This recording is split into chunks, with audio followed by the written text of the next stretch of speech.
So I've got a question here for us to take a look at. We're going to take the graph of f of x equals 2 times the square root of x, and we're going to rotate that around the line y equals 1. And that's really what makes this question a little different from the ones we've looked at previously. Now we've got an axis of rotation that isn't one of the coordinate axes. And then we want to know the surface area of this thing from x equals 2 to x equals 4. Now let me warn you up front.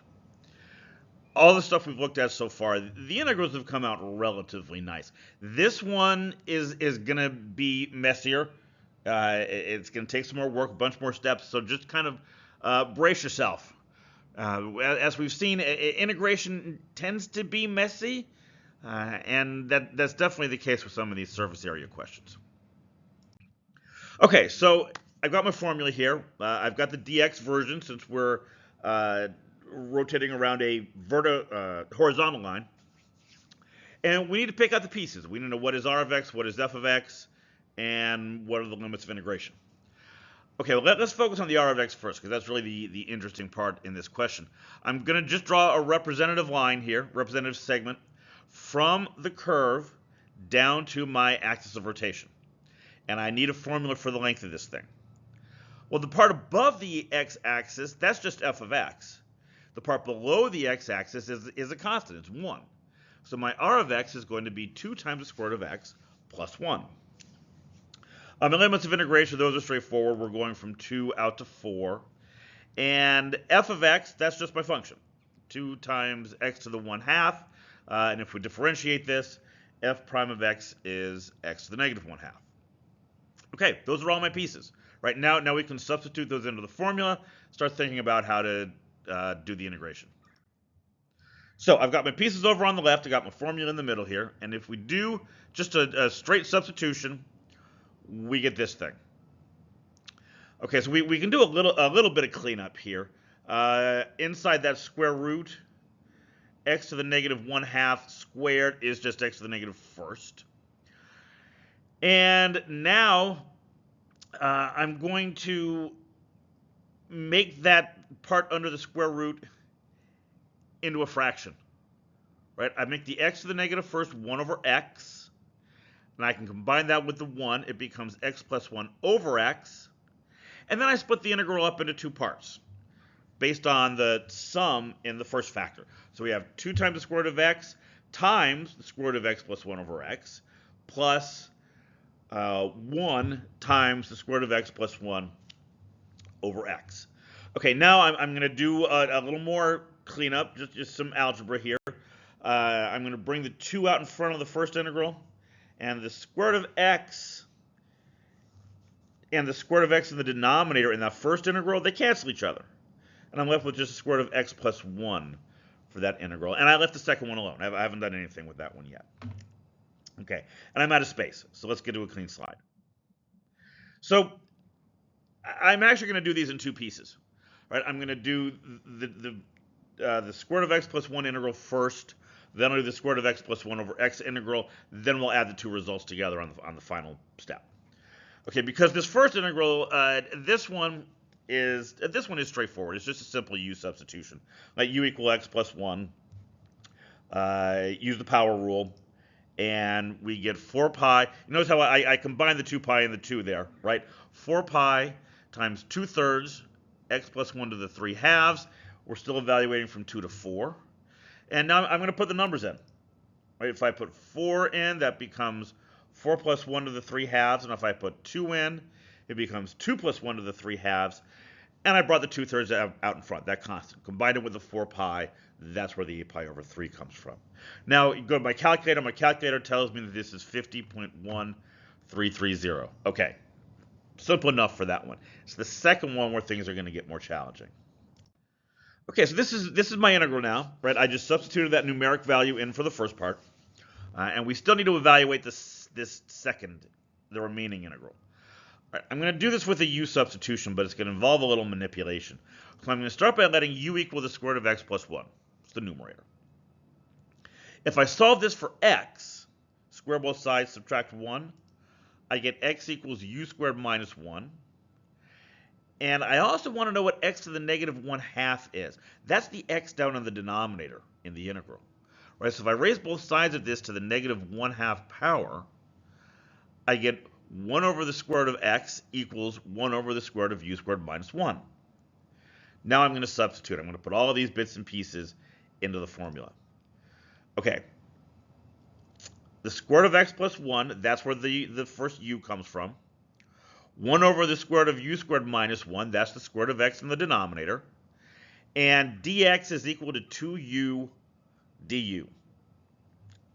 Okay, and when I change the limits of integration, if you put 2 and 4 into that u equals the square root of x plus 1 formula, you get the square root of 3 and the square root of 5.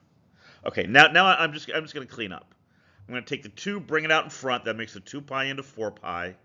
And I'm going to combine the two u's. U times u gives me the u squared in the numerator. Okay, now here comes the really slick part. I'm going to replace u squared with u squared minus 1 plus 1, because that's going to let me take that single fraction and split it into 2 pieces. Right, let me show you those pieces, and hopefully you'll see why I want to do this. Right, so I've got u squared minus 1 over the square root of u squared minus 1.